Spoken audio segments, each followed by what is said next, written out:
गीता कब बनी है? ईस्वी सन से 3100 वर्ष पूर्व,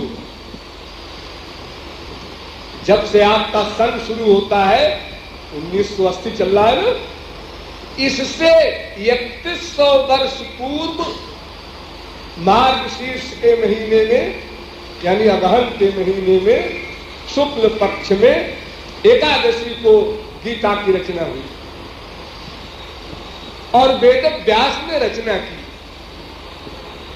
ये भगवान का बनाया हुआ ग्रंथ नहीं है, ये वेद व्यास का बनाया हुआ है।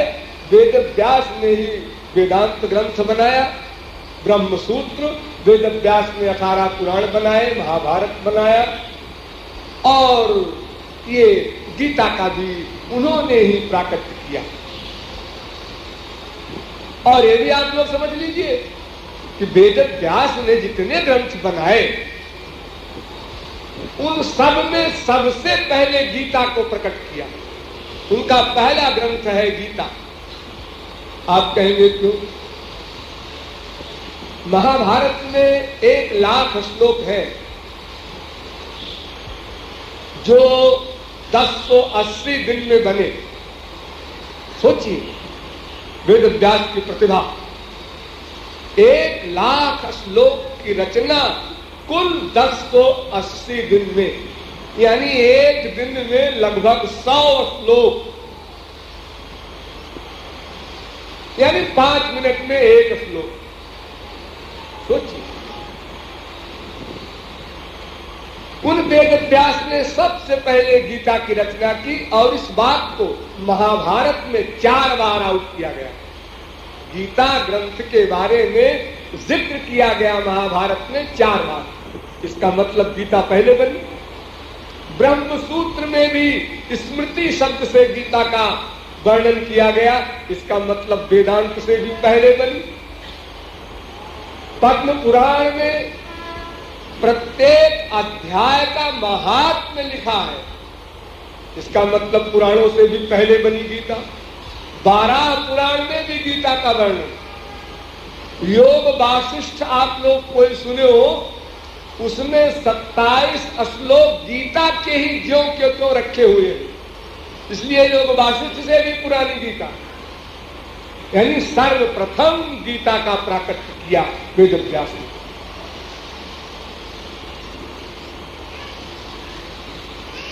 तो वो गीता इतने दिनों से 5000 वर्ष करीब हो गए, करोड़ों ने सुना, पढ़ा, बड़े बड़े भाष और लिखे भी बहुत से लोगों ने। संसार में आज सबसे प्रचलित अगर हिंदू धर्म की कोई पुस्तक है विश्व में तो केवल गीता। इंग्लैंड के एक फिलोसफर ने लिखा है कि इंडिया के एक गाय के चरवाहे ने, जो कि अंगूठा छाप था, उसने एक किताब लिखी है जिसकी टक्कर में अनादिकाल से अब तक कोई किताब ही नहीं बनी। जब इंडिया के बेपढ़े लिखों का ये हाल है तो पढ़े लिखों का क्या हाल होगा? उसने हिस्ट्री पढ़ी होगी। कोई श्री कृष्ण थे, वो गाय चराया करते थे, ऐसे युद्ध किया करते थे, उन्होंने गीता का लेक्चर दिया है, वो भी रण क्षेत्र में। कोई सिचुएशन नहीं लेक्चर देने की।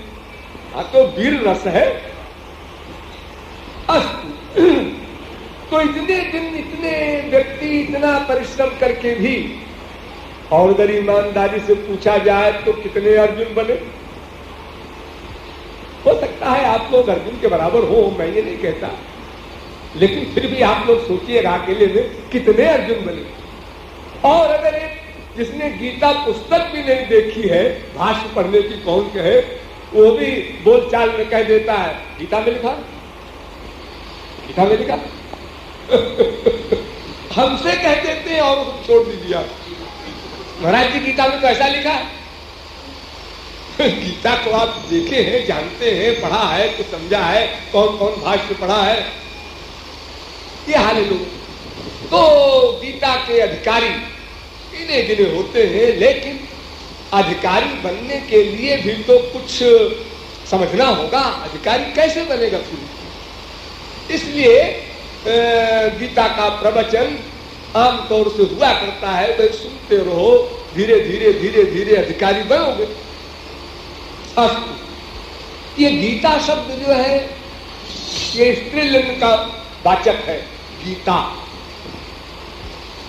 लेकिन गीता शब्द कोई होता नहीं है संस्कृत में, कोई शब्द नहीं बनता गीता। गीत शब्द है और वो नपुंसक लिंग है गीत शब्द, और सब जगह आप लोग गीता पढ़ते सुनते हैं। ये गीता शब्द जो नाम पड़ा इस गीता का, ये अकेली गीता शब्द से ये नाम नहीं पड़ा, ये शब्द है गीतोपनिषद। तो उपनिषद शब्द स्त्रीलिंग है, इसलिए उसका विशेषण होने से गीता भी स्त्रीलिंग शब्द बन गया, इसलिए गीतोपनिषद कहलाता है। साथ में लोग बोल देते हैं गीता। ठीक, अब आप समझ गए, गीता का अधिकारी कोई गिना गिना होता है और सुनाने वाला तो फिर बहुत ही बिरला। आप लोग कहेंगे भाई ये गीता किसने सुना, या अर्जुन ने सुना, तो क्यों सुना? गीता सुनने का प्रयोजन क्या है? ये गीता का प्राकट्य हुआ क्यों? अरे आप लोगों से कोई पूछे आप लोग यहाँ क्यों आए गीता भवन में, तो आप लोग क्या उत्तर देंगे? कृपालु से मिलने आए। अरे कृपालु किराया दे तो आप लोग नहीं आओगे, फिर क्यों आए? अजी अपने मतलब के लिए आए। क्या मतलब? क्या मतलब? ये सवाल बड़ा टेढ़ा। क्या मतलब? अजी गीता के ज्ञान के लिए आए हम लोग। बहुत बार गीता सुना, अपने कहा एक बार और सुन लेते हैं 1 घंटा। तो गीता ज्ञान आप चाहते हैं? जी हाँ। क्यों क्यों क्यों? क्या गीता ज्ञान नहीं है हमको इसलिए चाहते हैं? अरे तुम गीता ज्ञान लेके क्या करोगे? अरे तुम तो कहते हो संसार में सुख है, स्त्री पति बाप बेटे रसगुल्ले में, लखपति करोड़पति अरबपति बनने में। एक गीता ज्ञान लेके क्या करोगे तुम? नहीं जी, वो सब हम लोग भोग चुके, तमाम संसार भोग चुके, जब से पैदा हुए तो कुछ काम बना नहीं। क्या काम बनना है आपका? कोई काम है आपका? हाँ, क्या? हम लोग आनंद चाहते, सुख चाहते, रस चाहते, शांति चाहते, पीस चाहते, हैप्पीनेस चाहते। सुखम में भूयात् दुखम में मा भूत्। हमको सुख मिले, दुख न मिले। इसका मतलब दुख मिलता है। जी हाँ, अगर दुख न मिलता होता तो फिर सुख की भूख क्यों होगी? दुख मिलता है तो आप सुख चाहते हैं। जी हाँ, सुख चाहते। उसी सुख के लिए आप गीता ज्ञान चाहते होंगे कि गीता में उस सुख को पाने के लिए क्या लिखा है। अगर वो पता चल जाए तो फिर हम ये जो संसार में भाग दौड़ कर रहे हैं, यहां तक कि संसारी वैभव से आगे बढ़कर स्वर्ग सम्राट बनने की भी बीमारी हमको लगेगी, लग चुकी है, वो सीट मिल चुकी है। आप लोग जितने आ बैठे करोड़ों बार इंद्र बन चुके हैं। इंद्र, क्योंकि याद नहीं होगा। अब आप क्या सोचते हैं? 1 लाख हो जाए, 2 लाख काम बन जाए। अरे जब स्वर्ग सम्राट होकर काम न बना आपका, जिसके अंदर में कुबेर है, तो ये लाख करोड़ अरब में आप क्या प्लान करा रहे हैं? धोखा। वो कोई और चीज है, वही गीता में ढूंढना है क्या है। चलो, इतने बड़े समुद्र से और थोड़े से रत्न निकालना है। आप लोग बहुत सावधान होकर सुनेंगे तो कुछ मिल जाएगा, और नहीं हम तो बोलेंगे। भगवान राम ने एक बार लेक्चर दिया अयोध्या में, उन्होंने कहा भाई सुन लीजिए आप लोग, सुना हूं अब करहु जो तुम्हें ही सुहाई, क्योंकि तुम लोगों ने तो एक सिद्धांत बना रखा है, सुनो सबकी करो मन की। और यह भी आप लोग ध्यान रखें कि इस ज्ञान प्राप्ति के लिए या उस परमानंद की प्राप्ति के लिए या ईश्वर प्राप्ति के लिए उद्धार करना भी सबसे बड़ी भूल है। अगर आप लोग ये कहें कि हम लोग जानते हैं गीता में क्या लिखा है, ठीक है, तो आपने किया वो नहीं जी, हमने तो ये किया कि जैसे गीता में लिखा है ना, धर्म क्षेत्र कुरुक्षेत्र, ऐसे हमने पाठ किया। पाठ किया? अरे भाई, गीता में तो अर्जुन को भगवान ने बताया है कि तुम ये करो, और तुमने भी यही कह दिया, मामेकम शरणम व्रज। तुम किससे कह रहे हो मामेकम शरणम व्रज? भगवान तो अर्जुन से कह रहे हैं कि तू मेरी शरण में आ जा। और तुम जो गीता का पाठ कर रहे हो कि मामेकम शरणम व्रज, तुम किससे कह रहे हो? तुम्हारा शिष्य कौन है?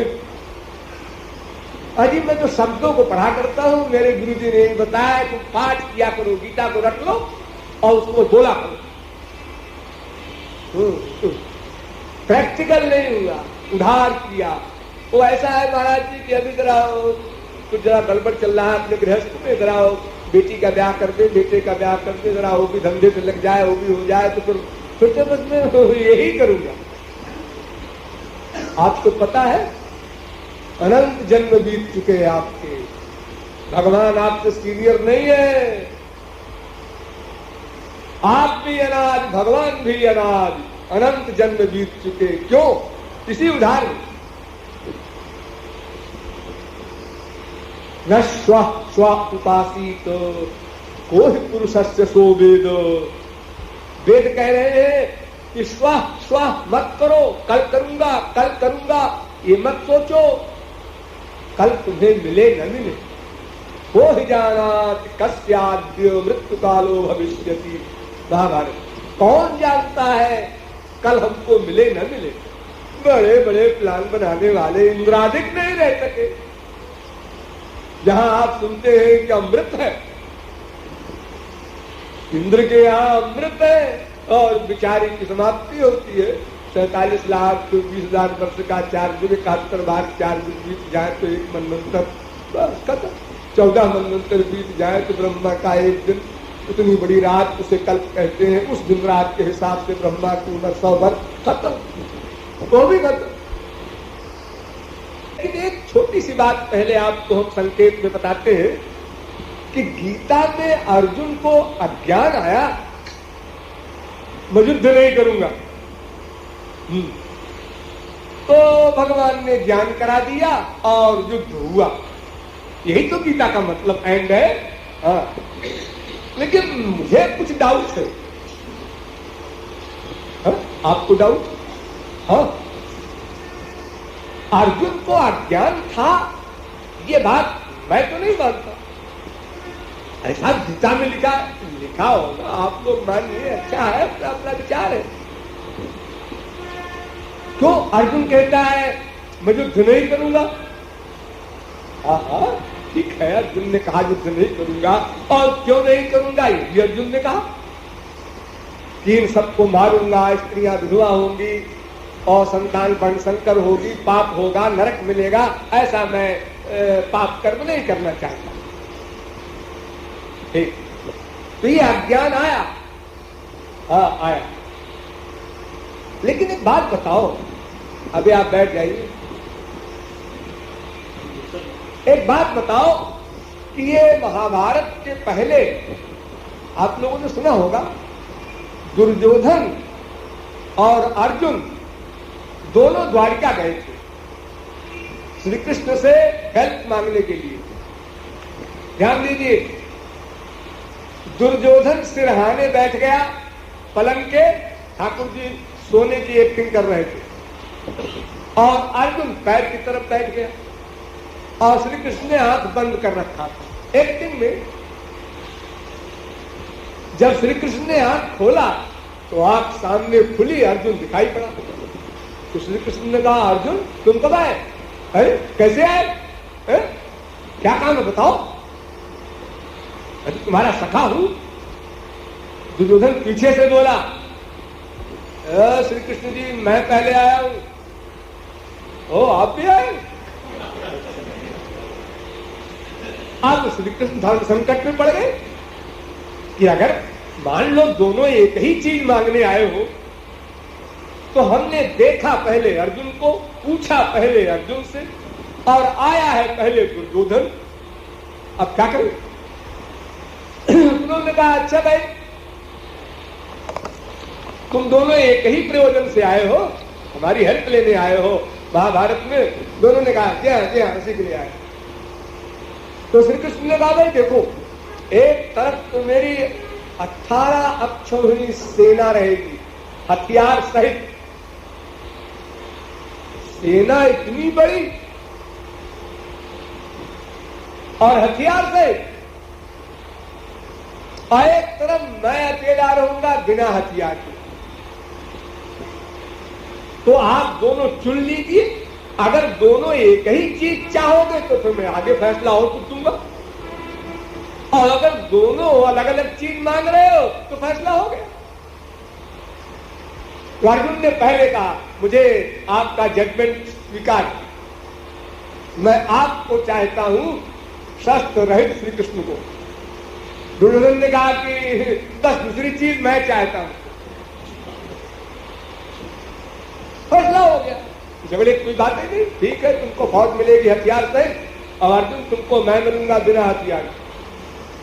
जरा आप लोग पढ़े लिखे या गैर पढ़े लिखे कोई भी जो यहां बैठे हैं, जरा बुद्धि लगाइए कि अगर अर्जुन श्री कृष्ण को भगवान नहीं जानता, नहीं मानता, तो दुनिया में कोई इतने बड़े भयानक युद्ध में और बिना हथियार का दोस्त मानेगा क्या? वहां पूजा करना है उसकी? कैसे उसने स्वीकार कर लिया बिना हथियार वाले श्री कृष्ण को? वही कह देता कि भाई साहब ये भी कोई बंटवारा है? अरे 9 अक्षौहिणी सेना हमको दीजिए, 9 अक्षौहिणी सेना इनको दीजिए, आप न्यूट्रल रहिए, ये फैसला होना चाहिए इस तरह का। या अगर ये कहा जाए कि साहब 18 अक्षौहिणी सेना का बल अकेले श्री कृष्ण में है, तो कम से कम हथियार को हाथ में लो। बिना हथियार वाले श्री कृष्ण को लेकर हम क्या करेंगे? लेकिन अर्जुन बहुत खुश, यत्र योगेश्वर कृष्ण, वो जानता है जहां श्री कृष्ण है वही विजय है। तो ये बात जानना तभी हो सकता है जब अर्जुन ये समझता हो कि श्री कृष्ण ब्रह्म है, सब इनकी मुट्ठी में है, इनके संकल्प से ही सब कुछ होगा। ये ज्ञान अर्जुन को था 100%, तभी तो उसने शस्त्र रहित श्री कृष्ण को मांगा, और दोनों को दोनों चीज मिल गई, दोनों फौजें आमने सामने खड़ी हो गई। अब अर्जुन कहता युद्ध नहीं करेंगे, क्यों? ये हमारे गुरुजन हैं, ये हमारे रिश्तेदार लोग हैं, इनको कैसे मारेंगे? तो क्यों जी, जब द्वारिका में तुम गए थे हेल्प मांगने, तो क्या आसमान को मारने की हेल्प मांगने गए थे? अरे तुमको मालूम तो था ही किसको मारना है, और बिना हथियार वाले श्री कृष्ण को भी तुमने स्वीकार किया था। तो ये नई बात कैसे पैदा हो गई युद्ध के मैदान में? इसलिए मैं कह रहा हूं कि अपनी अकल में ये बात नहीं आती कि अर्जुन को अज्ञान था। और इससे और आगे चलिए, अगर संतुष्टि आपको न हुई हो तो ये श्री कृष्ण नारायण है, अर्जुन नर है। ये पूर्व जन्म में ही अर्जुन महापुरुष हो चुका था, उसको भगवत प्राप्ति हो चुकी थी बद्रिकाश्रम में। नर नारायण आप लोगों ने पढ़ा होगा, पुराणों को सुना होगा, ये पूर्व जन्म में ही मायातीत शुद्ध महापुरुष है, भगवत प्राप्ति कर चुका है। तो क्या एक बार भगवत प्राप्ति करने के बाद फिर अज्ञान आ जाता है? अगर भगवत प्राप्ति के बाद फिर अज्ञान आ जाए तो ऐसी भगवत प्राप्ति को तो लोग कूड़ा खाना में फेंक देंगे। क्या फायदा जी? जन्मांतर सहस्रेषु, गीता के अनुसार हजारों जन्म मेहनत करके तो हम भगवत प्राप्ति करें, गीता ज्ञान प्राप्त करें, और फिर उसके बाद अज्ञान हावी हो जाए हमारे ऊपर? ऐसा कैसे हो सकता? असंभव। इसलिए अर्जुन को अज्ञान नहीं था, बल्कि हम सब जीवों के कल्याण के लिए अर्जुन ने अज्ञानी जीवों का प्रतिनिधित्व किया, ये अभिनय किया कि हम अज्ञानी की एक्टिंग करते हैं महाराज, अज्ञानी शिष्य और आप ज्ञानी गुरु। देखिए चालाकी। इसीलिए अर्जुन ने प्रारंभ में गीता में कहा शिष्यस्तेहम्, ये नहीं कहा दासस्तेहम्, अंशस्तेहम्, ये नहीं कहा मैं तुम्हारा दास हूं, तुम मेरे इष्ट देव हो, मैं तुम्हारा अंश हूं, तुम मेरे अंशी हो, ये नहीं कहा। वो कहता है शिष्यस्तेहम्, मैं आपका शिष्य हूं, आप मेरे गुरु। क्योंकि तत्व ज्ञान भगवान नहीं करा सकता, तत्व ज्ञान गुरु से ही होगा। आगे चलकर गीता में कहा गया है तद्विद्धि प्रणिपातेन परिप्रश्नेन सेवया उपदेक्षन्ति ते ज्ञानम ज्ञानिनः तत्वदर्शिनः।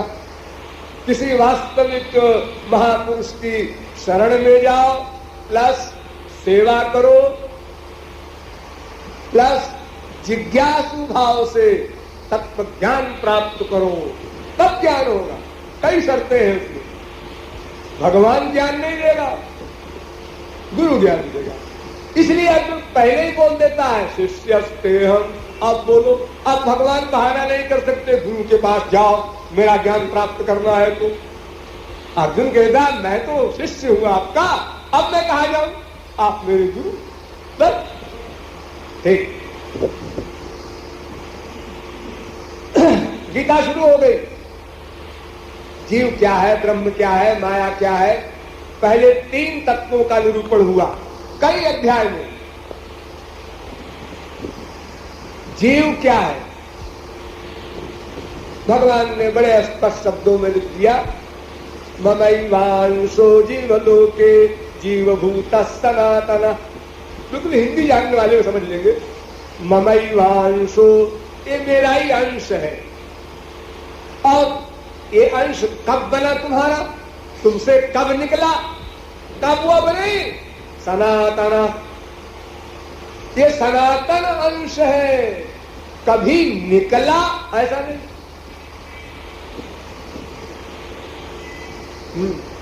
तो जीव भी सनातन, लेकिन ईश्वर का अंश, श्री कृष्ण का अंश, ये गीता कहेगी। और माया क्या है जी? दैवी हेषा गुणमयी मम माया, ये मेरी दैवी गुणमयी मेरी पावर है माया।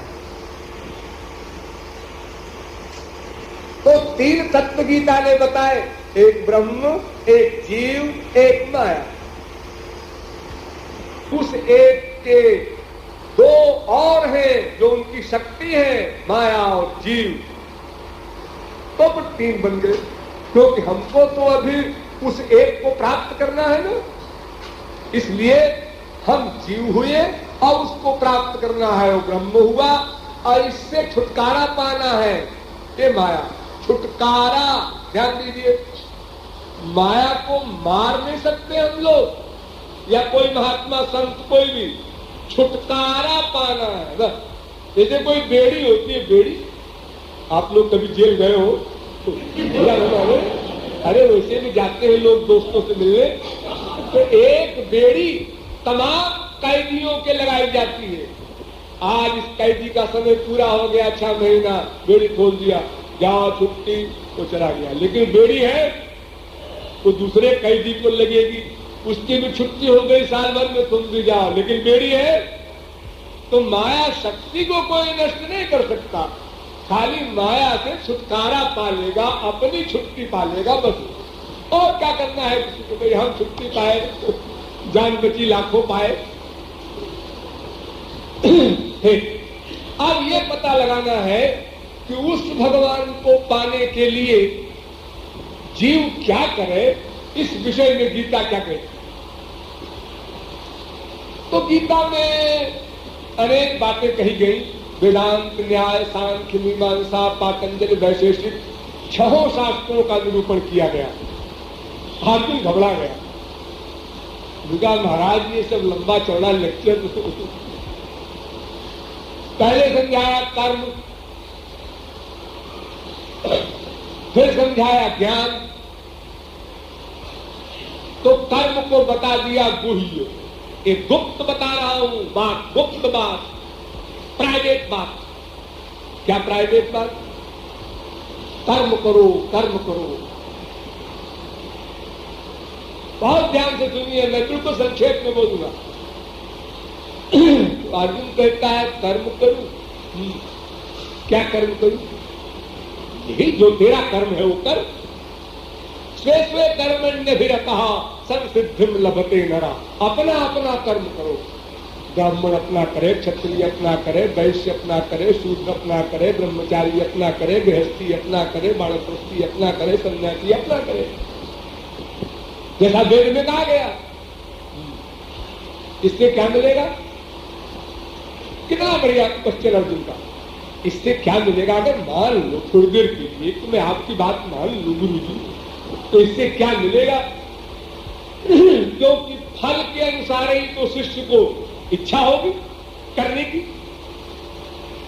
भगवान ने कहा हतो वा प्राप्त स्वर्गम जित्वा वा भोक्ष्यसे नहीं। अगर तू जीत गया तो पृथ्वी, और महाराज अगर हम मारे गए तो स्वर्ग और ऊंची चीज। अरे पृथ्वी वाले स्वर्ग जाने के लिए तड़पते रहते हैं। आप लोग जितने यहाँ बैठे हैं प्राय सभी लोग अपने बाप दादों के मरने पर चिट्ठी लिखते हैं, हमारे पूज्य पिताजी का स्वर्गवास हो गया। और वेद कहता है, आप लोग बुरा मान जाएंगे, माना करें हम तो बोल देते हैं। वेद कहता है कि प्रमूढ़ा, जो घोर मूर्ख होते हैं वे स्वर्ग जाते हैं। अविद्यायामंतरे वर्तमाना स्वयं धीरा पंडितम मन्यमाना जंघन्यमाना पर्यंत मूढ़ा अंधेरे विनीयमाना यथांधा यत्कर्मिणो न प्रवेदयन्ति रागात् तेनातुरा खिल लोकाश्च्यवन्ते अविद्यायां बहुधा वर्तमाना स्वयं कृतार्था इत्यस्मन्यन्ति बाला नाकस्य पृष्ठेते सुकृतेन भूतेन लोकम हीनतरं मा विशन्ति। तो महामूर्ख लोग हैं जो मेहनत करते हैं स्वर्ग जाने के लिए और स्वर्ग जाते हैं। तो इसका मतलब आप जो चिट्ठी लिखते हैं हमारे पूज्य पिताजी का स्वर्गवास हो गया, तो इसका मतलब हमारे पूज्य पिताजी घोर मूर्ख थे। नहीं जी, हम ऐसा कैसे कहेंगे? हम तो उनकी तारीफ में लिखते हैं पूज्य पिताजी। तो फिर आप स्वर्ग क्यों भेजते हैं? वैकुंठ भेजो, गोलोक भेजो, स्वर्ग काहे में भेज रहे? अभी हम जानते ही नहीं स्वर्ग और वैकुंठ में क्या अंतर है। ये हाल है हमारे भारतवासियों का, और कहां तक कहें। तो भगवान ने अर्जुन से कहा, देख दोनों हाथ लड्डू, मर जाएगा तो स्वर्ग, जीत जाएगा तो पृथ्वी। अर्जुन ने कहा हाँ महाराज, दोनों हाथ में लड्डू तो है, स्वर्ग में आनंद है? आनंद तो नहीं है अर्जुन।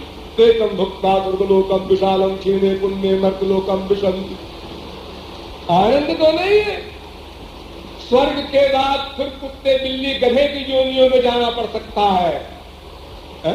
कहां स्वर्ग और कहां गधा बनना पड़ेगा? जी हाँ, ये तो बहुत कष्टप्रद होगा।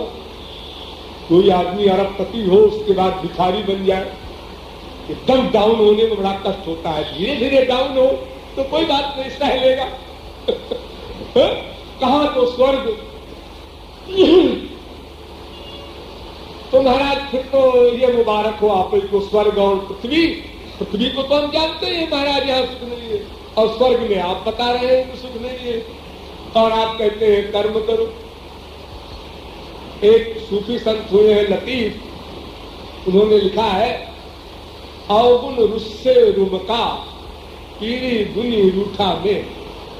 फारसी में कहा है कि अगर मैं अपराध करता हूं, पाप करता हूं तो दुनिया नाराज होती, अगर मैं पुण्य करता हूं तो भगवान नाराज होता है।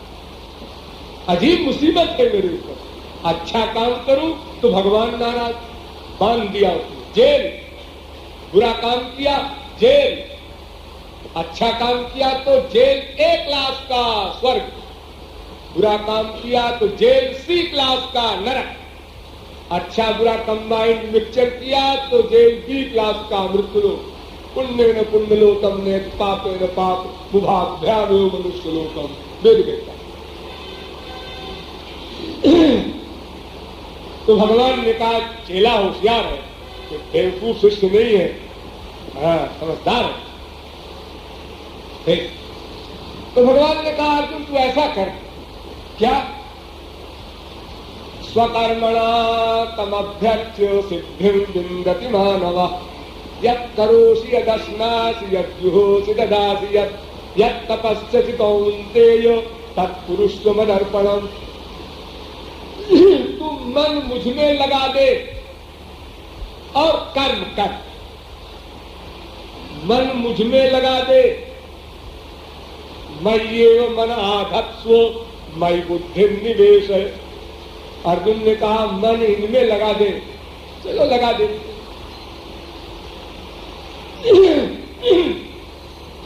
लेकिन भगवान ने तुरंत ये भी किया, मैं बुद्धि निवेश है, बुद्धि भी मुझ में लगाए रहना। अगर बुद्धि तूने अपनी अलग लगाई तो सब गिरोबटसा हो जाएगा। प्यार तो है, लेकिन अकल इतनी खतरनाक है कि हम लोगों ने अनादिकाल से अब तक अनंत भगवान के अवतार देखे, प्यार भी हुआ उनसे, संतों को देखा, उनसे भी प्यार हुआ, लेकिन वो बुद्धि देवी जो वहां से चली और उन्होंने कहा भगवान नहीं हो सकता। क्यों? रोटी और मक्खन के लिए रो रहा है, एक ग्वालों से छीन छीन करके रोटी खा रहा है, इम्पॉसिबल। श्री कृष्ण तो कोई साधारण सा ऐसे लेमैन है। राम रो रहे हैं स्त्री के लिए, है भगवान नहीं हो सकते, हमें पास किया, बेवकूफ नहीं है।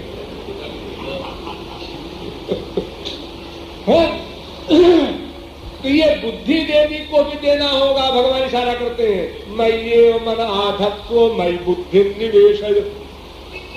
मन बुद्धि दोनों देना होगा मेरे अंदर, मैं गमन करूंगा। और शरीर तेरा, कर्म तू कर, जो करने आए सो कर, मार करोड़ों खून कर, कोई दंड नहीं मिलेगा। तस्मात् सर्वेषु कालेषु मामनुस्मर युध्य च।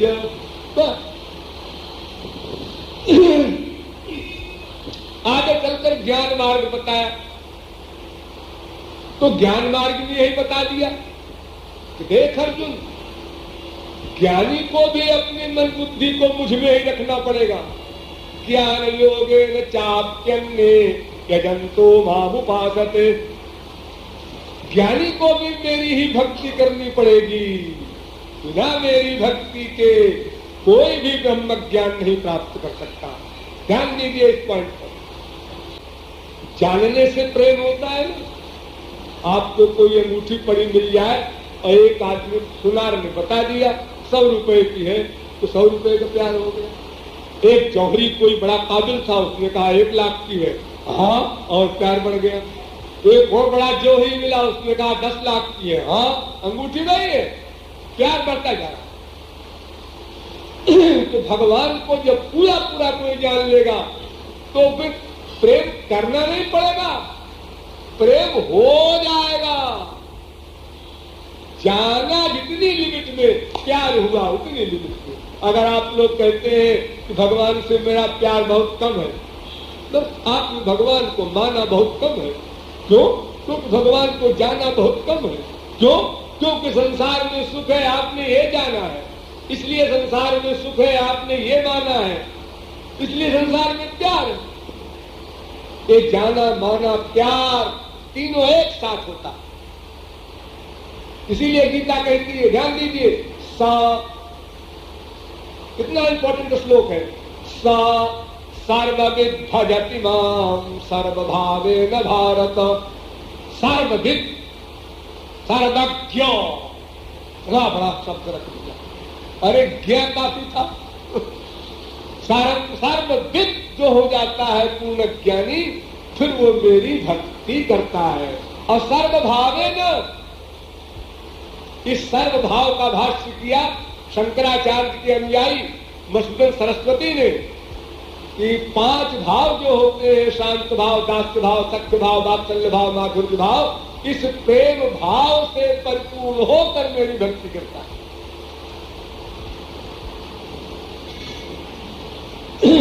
और गीता में तो बड़ा स्पष्ट लिखा है,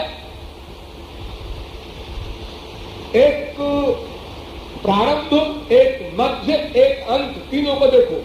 प्रारंभ में अर्जुन कहता है साधिमाम स्वाम प्रपन्नम, मैं आपके शरणागत हूं। प्रपन्नम, खाली पन्नम नहीं। आजकल हम लोग भी महात्माओं को प्रणाम करते हैं, मंदिर के भगवान को प्रणाम करते हैं, अपने गुरु वगैरह को प्रणाम करते हैं, तो प्रपन्न नहीं है वो प्रणाम, वो पन्न है। पन्न माने गिर जाए डंडे की तरह, शरीर गिरा दिया, मन बाहर है, मन बुद्धि अपनी जेब में, शरीर से कह रहे हैं तुम्हें सर्वम मम देव देव।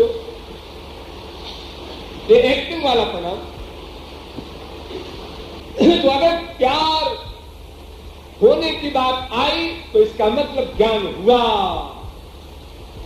तो गीता के प्रथम अध्याय में प्रपन्नम कहा गया, पन्नम नहीं, पूर्ण मन का सरेंडर, मन बुद्धि का अर्पण।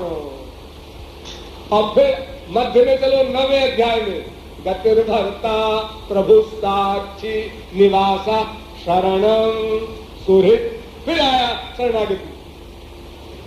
और तमाम कर्म ज्ञान भक्ति सब बोल गए श्री कृष्ण। अर्जुन ने हाँ नहीं किया। ध्यान दीजिए, अर्जुन आखिर में ये तो कहता है मोहोयम विगतो मम, महाराज अज्ञान चला गया, लेकिन ये नहीं कहता युद्ध करेंगे। अरे जब मोह चला गया युद्ध करना न, अभी नहीं, क्योंकि अभी आपने इदंते ज्ञानमाख्यातम गुह्यात् गुह्यतरम मया, आपने अभी गुह्यतर ज्ञान बताया है। तो बुद्धि लगाओ पूरी। गुह्यतर एक होता है गुह्य, एक गुह्यतर और एक गुह्यतम। जैसे आप लोग इंग्लिश में कहते हैं ना, गुड है, बेटर है, बेस्ट, ऐसे। तो गुह्यतर माने गुप्त में गुप्त, प्राइवेट में प्राइवेट। ये ज्ञान जो है ये प्राइवेट में प्राइवेट है, और कर्म जो है प्राइवेट है, और भक्ति जो है वो सर्वगुह्यतम भूय शृण्वे परमं वचा। अच्छा अर्जुन, अब तू सुन, प्राइवेट में प्राइवेट में प्राइवेट, सबसे प्राइवेट। देखो एक तो शब्द रखा गुह्यतम और उसमें भी लगा दिया सर्व, सर्वगुह्यतम। अर्जुन ने कहा हाँ, अब आए रास्ते पर हमारे गुरु जी।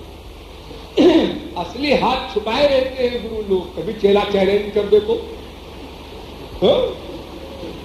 हाँ, मेरे बच्चे बैठे हैं यहाँ, मैं कुछ छुपाता नहीं हूँ, डाउट न करें। कहते हैं लोग ऐसा। तो श्री कृष्ण अब अंतिम बात बोल रहे हैं, सबसे गुप्त बात सुन। क्या? मन मना भव मद भक्तो मध्याजी माम नमस्कुरु। मन मुझ में लगा दे, मेरी उपासना कर, मेरी भक्ति कर, मुझको नमस्कार कर, मेरे में खो जा। अर्जुन गंभीर हो गया। ये बात तो कुछ जमती है।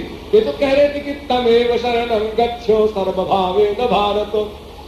अर्जुन तू उसकी शरण में जा। ऊपर को उंगली उठा रहे श्री कृष्ण, ऊपर को, तमेव उसकी शरण में जा। तो अर्जुन ने देखा श्री कृष्ण की ओर कि उसकी शरण में, वाह, सामने गुरुजी बैठे हैं, उनसे कहते हैं उधर जा, पट्टी पढ़ा रहे। तो भगवान ने कहा अच्छा ठीक है, अब तो इसे नहीं मानेगा। सर्वधर्मान परित्यज्य मामेकं शरणं व्रज। ये गीता का अंतिम और सर्वोच्च सिद्धांत है। सारी गीता इसी एक श्लोक में भरी है। अगर 10-20 दिन मेरे पास होता तो आपको मैं एक एक रत्न निकाल करके इसी एक श्लोक से बांटता। इतना इंपॉर्टेंट श्लोक है बड़ा सीधा था। सर्वधर्मान परित्यज्य मामेकं शरणं व्रज। अर्जुन, सब धर्मों को छोड़ दे, मेरी शरण में आ जा, तो धर्म छोड़ने का पाप लगेगा ना। अहं त्वां सर्व पापेभ्यो मोक्षयिष्यामि। मैं पाप से जो दंड विधान में जो तेरे ऊपर आयद होगा, वो पाप का दंड विधान वो मैं माफ कर दूंगा। मैं ही तो फल देता हूँ पाप पुण्य का, और कोई सरकार नहीं है कहीं। दो सरकार भी नहीं है कि एक प्रोविंशियल है एक सेंट्रल है, ऐसा भी नहीं। मैं ही पाप पुण्य का लेखा जोखा करता हूँ। तो मेरा ये भी कानून है कि अगर कोई सब धर्मों को छोड़कर मेरी शरण में आ जाए तो उसके 1-2 जन्म के पाप नहीं, अनंत जन्मों के अनंत पाप प्लस अनंत पुण्य, क्योंकि पुण्य भी खतरनाक है ना, स्वर्ग जाएगा उससे, दोनों को मैं समाप्त कर देता। मां सोचा तू कुछ बुद्धि मत लगा। देख अर्जुन, तूने पहले अध्याय में क्या कहा? शिष्यस्ते हम, मैं आपके शरणागत हूं, लेकिन झूठ बोला। बड़ा झूठ क्या बोला? अपनी बुद्धि लगाया तूने ना कि मैं आपके शरण में हूं, लेकिन ऐसा है कि इनको मारूंगा नहीं, युद्ध नहीं करूंगा। तो क्योंकि जब तू शरण में है तो मन बुद्धि शरण में है ना, और जब बुद्धि शरण में है तो फिर नहीं करूंगा तो कैसे कह रहा है? कौन सी बुद्धि से कह रहा? तेरे 2 मन है क्या? 2 बुद्धि है क्या? अरे एक ही मन तो होता है। और अगर तू ऐसा कहता है तो शरणागत नहीं है, धोखा दे रहा है गुरु को, कुछ नहीं मिलेगा। तो बुद्धि का समर्पण करना ही होगा, वहां घी से काम नहीं चलेगा। और एक शब्द और लगा दिया श्री कृष्ण ने, देखो चालाकी, सर्वधर्मान परित्यज्य माम एकम एकम। महाराज ऐसा ना हो कि आपके भी शरण में रहे, थोड़ा इधर भी रहे, न ये चलेगा। यदा हे तस्मिन्नु धर्मंतरं कुरुते अथ तस्त भयं भवति। वेद कहता है अगर थोड़ा भी तुमने गड़बड़ किया, 0.1% से भी कम गड़बड़ किया, तो फिर लोहा और पारस दोनों मिलेंगे नहीं, तो सोना बनेगा नहीं। उसको मिलना चाहिए 100%। जरा सा द्रौपदी को अपने दांत का बल जब तक रहा तब तक अम्बरावतार नहीं हुआ, जब पूर्ण सरेंडर हुआ तब अम्बरावतार हुआ। गजराज को जरा भी अपने बल का जब तक अभिमान था, युद्ध करता रहा, तब तक भगवान नहीं आए। जब वो सरेंडर कर दिया, बुद्धि का समर्पण, बस तुरंत अवतार हो गया। तो बुद्धि लगाना गड़बड़ किया तूने अर्जुन पहले अध्याय में। क्यों? कि शरणागति का मतलब क्या? शरणागति का मतलब आज्ञा मानना, आज्ञा समनसु साहिब सेवा। गुरु आज्ञा देता है मानो, गुरु की आज्ञा सही है कि गलत ये सोचे ना क्यों? इसलिए कि सही गलत क्या है शिष्य जानता ही नहीं है। अगर ये जान जाए तो गुरु हो गया। तो सही क्या है गलत क्या है ये लॉ जानते ही नहीं हो।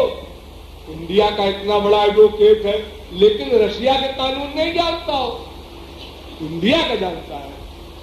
इसलिए वो आज्ञा नहीं मानेगा तो शरणागति होगी नहीं। मैंने तुझसे कहा युद्ध कर और तू कहता नहीं करूंगा। तो श्री कृष्ण अर्जुन से कहते हैं, देख अर्जुन, माम एकम शरणम ब्रजो, केवल मेरी ही शरण में रहना होगा, और वो भी निरंतर। ऐसा नहीं कि हाँ थोड़ी देर के लिए हम मंदिर में बैठ जाएं, या अपने घर के कमरे के सामने ठाकुर जी एक रखे हुए हैं बैठ जाएं, और सही भाव से भी मान लो आंसू बहा दे कि हम शरणागत हैं, और उसके बाद जब वहां से उठे तो फिर भगवान गायब, हम अकेले। ये नहीं चलेगा। तो शर्त ये है कि अनन्याश्चिन्तयन्तो मां ये जना पर्युपासते तेषां नित्याभियुक्तानां योगक्षेमं वहाम्यहम्। नित्य अभियुक्त होना पड़ेगा, सदा मन लगाए रहे। जरा सा गड़बड़ किया गया, खतरा आया। देखिए ये श्लोक जो बता रहा हूं मैं, इसके भाष्य सभी आचार्यों ने किए। अब शंकराचार्य का अर्थ सुनिए, बहुत ध्यान से सुनिएगा और पढ़िएगा जाए घर में। वो अर्थ करते हैं सर्वधर्मान परित्यज्य का मतलब है सब कर्मों को छोड़ दो। धर्म धर्मन क्यों, ये भाष्य उनका, यानी सब कर्म ही छोड़ दो, कोई कर्म न करो, कर्म मात्र का परित्याग कर दो। अच्छा चलो कर दिया, और श्री कृष्ण की शरण में जाओ। ना, श्री कृष्ण के शरण में न जाओ, फिर अपनी शरण में जाओ। माम एकम, श्री कृष्ण कह रहे हैं मेरी एक शरण में आ जाओ। तो उसका अर्थ कर रहे हैं शंकराचार्य कि माम माने अपनी शरण में चले जाओ। देखिए कितनी ढींगा मुश्किल है। और जबकि वही शंकराचार्य अहमात्मा गुडाकेश सर्वभूताशय स्थिता, इस श्लोक के भाष्य में लिखा श्री कृष्ण ही भगवान है, उन्हीं की शरण में जाना है। अजोपिसन नव्यात्मा भूतानामीश्वरोपिसन, इस श्लोक की व्याख्या में भी लिखा श्री कृष्ण ही दिव्य देह धारण करके अवतार लिए हैं। और इस श्लोक की व्याख्या में लिखते हैं कि कर्म सन्यासी बन जाओ। अब कर्म सन्यासी बन जाओ जब कह रहे हैं, अर्जुन कहता है करिष्ये वचनं तव, हाँ महाराज आप जो आज्ञा देंगे करेंगे। और अर्जुन ने किया क्या, युद्ध। तो कर्म सन्यासी कहां बनाओ? कर्म सन्यासी का मतलब कुछ न करे, ना अच्छा न बुरा, कोई कर्म धर्म नहीं। तो शंकराचार्य कहते हैं गीता का जो एम है वो कर्मयोग नहीं है, युद्ध कराना ये कर्मयोग है। गीता का एम है कर्म संन्यास। अगर कर्म संन्यास गीता का उद्देश्य है तो फिर युद्ध क्यों कर रहा है? तो सन्यासी हो जाना चाहिए, सीधी सी बात। अब चलिए आइए, शंकराचार्य के जितने अनुयायी हुए हैं विद्वान, उसमें सबसे टॉप के थे मधुसूदन सरस्वती। मधुसूदन सरस्वती उन्होंने तमाम गीता के सब श्लोकों का भाष्य लिखा। बड़े प्रकांड विद्वान, लॉजिक से सिद्ध किया ब्रह्म को। लेकिन जब इस श्लोक की व्याख्या लिखने लगे तो उन्होंने कहा मैं प्रयास नहीं करता गुरु जी की, न शंकराचार्य जी की, न किसी की। ऐसा धींगा मुश्किल किया है शंकराचार्य ने इसका भाष्य जो लिखा है। इसका अर्थ ये नहीं है, इसका अर्थ ये है कि सब धर्मों का, माने अर्जुन के मस्तिष्क में जो धर्म की बीमारी लगी थी पहले अध्याय में कि पाप होगा इनके सबके मारने का, तो भगवान कहते हैं धर्मों को छोड़कर मेरी शरण में आ जा, श्री कृष्ण ब्रह्म की शरण में आ जा। ये अर्थ है इसका। और चाहे प्रवृत्ति मार्ग का हो चाहे निवृत्ति मार्ग का हो, यानी चाहे कर्म योगी हो चाहे कर्म सन्यासी हो, दोनों को श्री कृष्ण की शरणागति कंपलसरी है, उसके बिना माया निवृत्ति नहीं हो सकती। और नंबर 3, कर्म से श्रेष्ठ ज्ञान है और ज्ञान से श्रेष्ठ भक्ति है, और भक्ति की अंतिम अवस्था, उसका जो मूल केंद्र है वो शरणागति। शरणागति के बिना भक्ति नहीं, भक्ति के बिना ज्ञान नहीं, ज्ञान के बिना कर्म नहीं। तो आधार है शरणागति, उसके बिना कहीं काम नहीं चलेगा। न प्रपत्ते परा विद्या, भारद्वाज संहिता जी के कोई रास्ता नहीं, सब जगह ही लगा ही। इसीलिए गीता में कहा मामे उजे प्रपद्यन्ते माया में काम तरंति ते माम एव माने ही, जो केवल मेरी ही शरण में आएगा वही इस माया से उत्तीर्ण हो सकता है। तमेव चाद्यम पुरुषं प्रपद्ये, प्रपत्ति के बिना कोई मार्ग नहीं, शरणागति के बिना कोई साधन नहीं। इसलिए शंकराचार्य ने जो ये कहा कि सन्यासी बनने के लिए यह श्लोक है, तो उनके शिष्य मधुसूदन सरस्वती कहते हैं ये 100% गलत है, 1% नहीं।